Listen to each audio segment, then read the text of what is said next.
பாதிக்கப்பட்ட சிறுமி குற்றம் சாட்டப்பட்ட நபரையே திருமணம் செய்து கொண்டார். அந்த சிறுமி குற்றமாக பார்க்கவில்லை.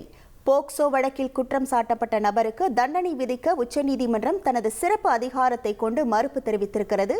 இது தொடர்பான முழு விவரங்களோடு இணைகிறார் நமது செய்தியாளர் வெங்கடேசன். வணக்கம் வெங்கடேசன், இந்த வழக்கின் முழு பின்னணி என்ன?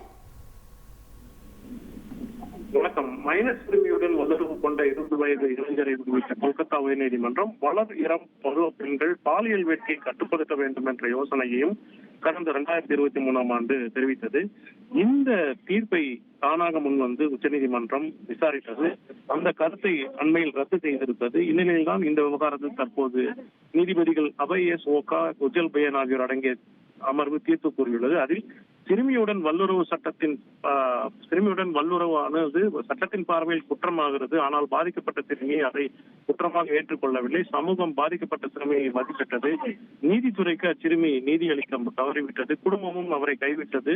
குற்றம் சாட்டப்பட்ட நபருடன் சிறிய குடும்பமாக குழந்தையுடன் வாழ்ந்து வரும் சிறுமியாக வளர்ந்துவிட்ட அந்த பெண் அவரது சிறு குடும்பத்தை தற்போது உடமையாக கருதுகிறார். எனவே உச்சநீதிமன்றத்தின் சிறப்பு அதிகாரத்தை பயன்படுத்தி அந்த நபருக்கு எவ்வித தண்டனையும் விதிக்கவில்லை என்ற ஒரு தீர்ப்பை கூறியுள்ளது.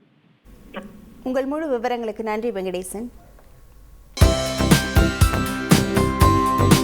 தந்தி டிவியை உங்கள் கேபிள் டிவி ஆபரேட்டரிடம் இலவசமாக கேட்டு பெறுங்கள்.